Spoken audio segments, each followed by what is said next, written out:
Hey there folks, welcome to Spectrum Pulse. We talk about music, art, and culture, and this is Billboard Breakdown.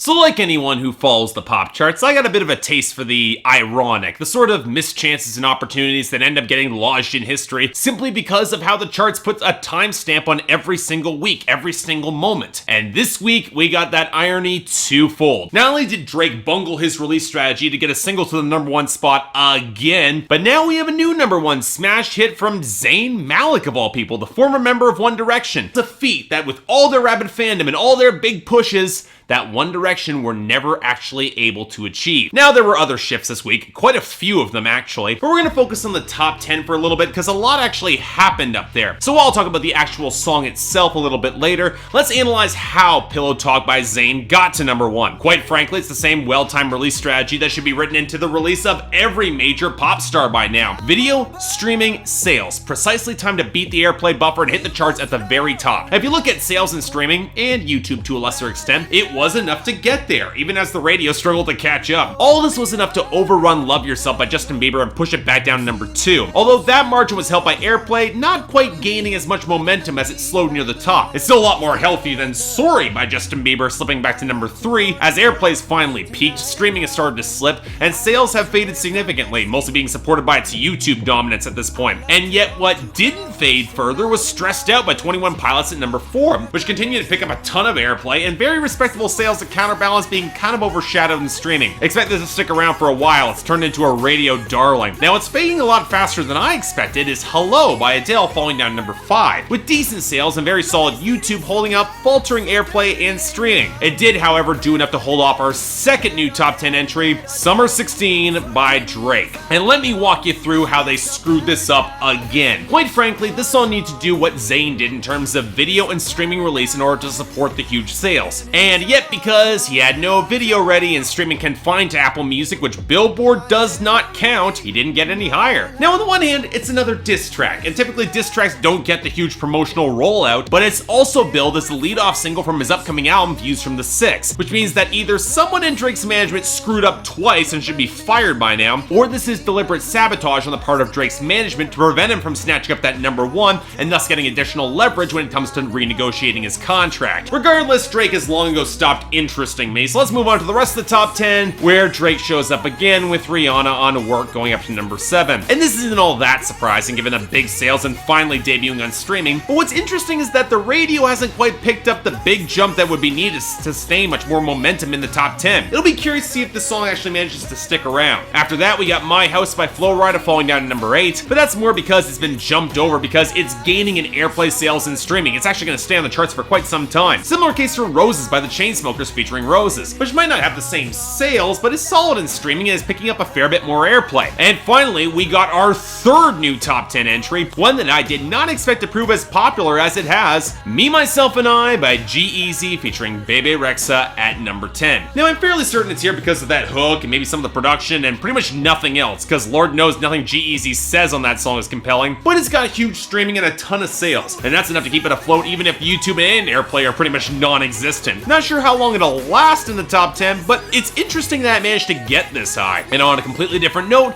let's discuss our losers and dropouts, because it was another busy week here. As we expected, there was a fair few dropouts that were long in coming, like Gonna Know We Were Here by Jason Aldean, or Focus by Ariana Grande, or I Got the Boy by Janet Kramer, and yet, for some reason, we also lost Mr. Misunderstood by Eric Church, which seems to have sadly already worn out its welcome on country radio. Damn shame too, that's a great song. And the unfortunate losses kept on coming as Demi Lovato had a particularly rough week with both Confident going down to 67, and her collaboration with Fall Out Boy Irresistible sliding down to 64. And that's not even counting the odd evaporation of momentum that happened for Watch Out by 2 Chainz falling back to 74, or Good to Be Alive, Hallelujah by Andy Grammer sliding down to 84. Walking on a Dream by Empire of the Sun saw that too as it fell down to 89, but the real surprise is that that song got any traction in the first place given its age. Beyond that, we saw a few continuing losses with Back Up by Deja Loaf and Big Sean sliding down to 96, and Bet You Can't Do It Like Me by D-Lo continuing down to number 90. Beyond that, most of our remaining losers are starting to near the end of their chart runs naturally. Where They From by Missy Elliott and Pharrell going down to 95, The Fix by Nelly and Jeremiah dropping down to 87, Stay a Little Longer by the Brothers Osborne riding off the last of their debut to 65, and Perfect by One Direction sliding down to 54. Now, I wouldn't feel too sorry for One Direction here, because they actually made a return to the charts with History coming back off the video to number 92. Same thing with Sia coming back with Alive to 99. But in this case, it's being driven off for album, and at least in this case, we got the best song from that album. Not exactly the case for some of our other games, though, as Kevin Gates' debut propelled both Really Really to 59 and Two Phones to 46 respectively,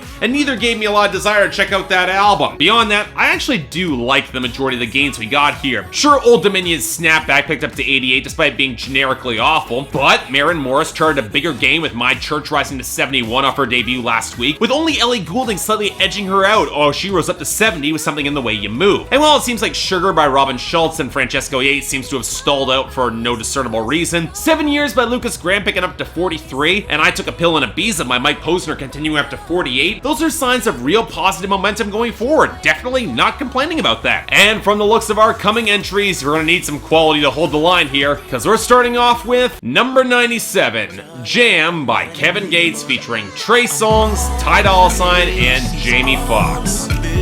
I'm locked and loaded, ready to go like a gun at dawn. I'm all in between, that's all that she needs. Her body rocking, nobody stopping, this song is probably on.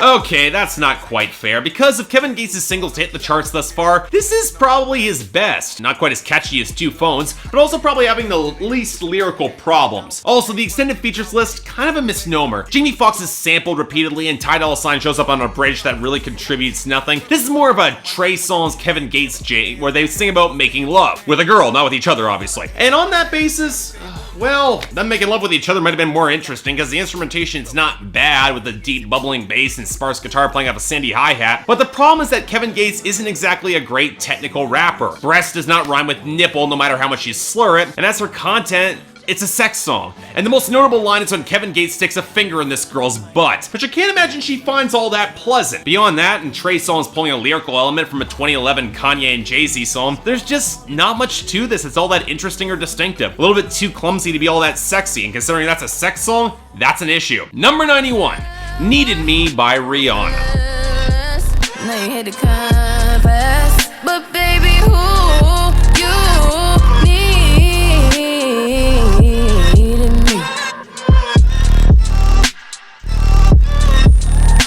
Granted, at least Kevin Gates and his posse are trying harder than this, and I didn't talk much about Needed Me when I reviewed Anti, mostly because there's barely anything to it. A swamped out bass that barely has any groove against that thin oscillating synth and vocal fragment, and Rihanna trying to ride a beat that has nothing close to the momentum or power to really support her. She sounds fine enough on the song, and I don't mind the subject matter, blasting a guy who needed her for cred rather than the other way around. Hell, I appreciate she doesn't want the white carriage or have any need to be saved, but beyond that, the instrumentation kind of renders the song really flat for me. If she's looking for more additional singles, well, there weren't many tracks from Anti that would work, but they definitely weren't this, I can say that. Number 85, Youth by Troye Sivan.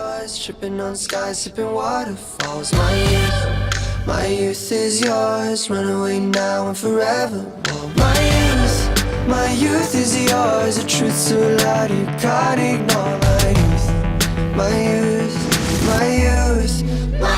is yours. So when I covered Troye Sivan's full-length debut album, Blue Neighborhood, last year, I remember liking it a fair bit, but it hasn't really stuck in the memory beyond a few choice cuts like Suburbia or Heaven. But this isn't a bad song either. Yeah, I don't really like the pitch-shifted part after the hook, and it's not like the instrumentation has the much deeper melody beyond that twinkle that seems to be put aside for wiry low synth and bass. But the hook does stick in the brain pretty well, and Troye Sivan's quiet presence does have a certain understated charisma to it that I think really deserves some credit. The lyrics don't really do much for me. It's basically nothing that Boys Like Girls didn't do 100 times better on The Great Escape 10 years ago. That had a ton more propulsive momentum behind it. But on a week like this, yeah, I don't mind this. I'll take it. Number 78, We Don't Talk Anymore by Charlie Puth featuring Selena Gomez. We don't talk anymore like we used to do. We don't laugh anymore. What was all of it for?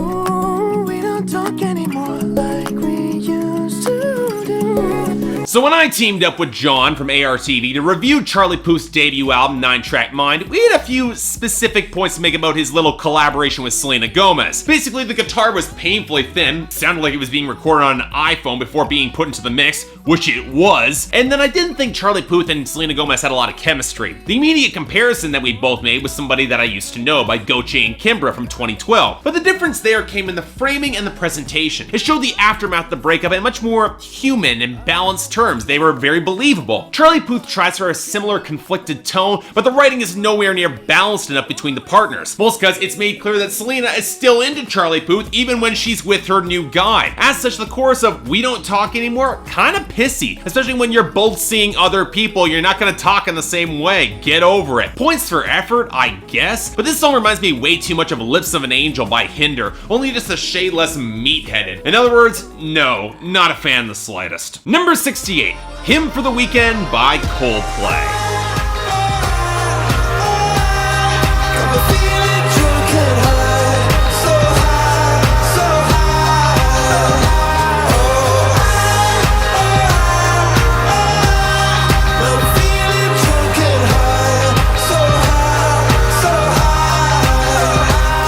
So, did you know that Beyonce showed up on the most recent Coldplay album, and yet was so badly layered that she was treated as a glorified background singer? Yeah, when you have Beyonce's powerhouse vocals, to barely give her a presence is incredibly wasteful to me, especially when Chris Martin's crooning is trying to give some songs the same punch. Honestly, put aside the waste, and the track isn't that bad though. The piano line and horns leading into the chorus do stick in the memory if it can feel a little bit more tinny in the production than it really should. It never really carries that groove through the intro into the rest of the song. But you know what? The lyrics aren't that bad in capturing the heavenly exaltation that Chris Martin's going through. But that video, considering the song didn't really have an Indian feel, at least to me in some of the textures, it's just a weird fit before touching on any of the cultural elements that just don't really match well. Overall, I'm kind of amazed that they did not play the song at the Super Bowl, but considering Beyonce pretty much stole the entire show there anyway, I'm not that surprised. She couldn't be placed as a background vocalist there. Number 6, Summer 16 by Drake. All summer 16, playing dirty, not clean. Out front for a season, looking like a damn football team. All in the same thing, all rapping one thing. Looking for revenge, to do what you couldn't do. Tell Obama that my verses are just like the whips at the end, they bulletproof. Ugh. Can I just say I don't care at this point? Is that enough? I mean, I've covered Drake more than any other artist on Billboard Breakdown, and at this point, watching him just lay down a not particularly imaginative disjoint just does not do it for me. Sure, it's not really that bad. I like the beat change up for a darker twinkle against the punchier percussion. He's got a few bars and shots at Meek Mill and Tory Lanez that do connect, but this bragging does nothing for me because it feels like I've heard all this before. There's not enough unique detail to really land a killing blow. His warbling hook is far from impressive. He doesn't sound that good there. And at the end of the day, Drake, this beef should have been done 6 months ago. Smashing on him again just makes you look weak. So yeah, I don't hate this, I guess, but again, I'm not gonna care about this anymore either. Next, and finally, number 1, Pillow Talk by Zayn Malik. So dirty and rough. In the bed all day, bed all day, bed all day. Fucking in, fighting on. It's a paradise and it's a war zone. It's a paradise and it's a war zone. So this is the sort of music that Zayn wants to make, the stuff that he left One Direction to create. And you know, on a stronger week, I'd say this doesn't really do a lot for me. I mean, I like the guitar that builds atmosphere against the ebbing waves of muted synth and the deeper beat, and Zayn's got the belting power to match the huge drums and scratchy percussion, and he's got more personality than most of the rest of One Direction. But there isn't much of a groove to this song. It's lumbering and thick, hammering those broad dichotomies between erotic and perverse so hard that it doesn't really feel all that sexy to me. And for a song about sex, that's kind of a problem. I appreciate the celebratory mood of this song. Zayn seems to be reveling in not having to censor himself for that childish audience. But to give this song to Chris Brown, or especially Usher or Miguel, I can imagine something that's got a little bit more subtlety and groove and flow to it. This is just kind of over the top without needing to be. And honestly, I'm not sure if there's enough unique material in this song to make it last beyond that in the charts. It's probably gonna fall off the top pretty soon. But look, this was not exactly a good week, so take me giving Pillow Talk by Zayn the best of the week, and Youth by Troye Sivan the honorable mention with a little bit of a grain of salt there, because neither are all that great of songs. The worst of the week, I wouldn't say there was anything outright terrible that stood out. I'm probably giving it to We Don't Talk Anymore by Charlie Puth and Selena Gomez for just grating on my nerves, and Needed Me by Rihanna for dishonorable mention for just being more tedious than it really should be. Please, let's get some better stuff for next week, because this was really a rough time. But till then, I'm Mark. You're watching Billboard Breakdown on Spectrum Pulse.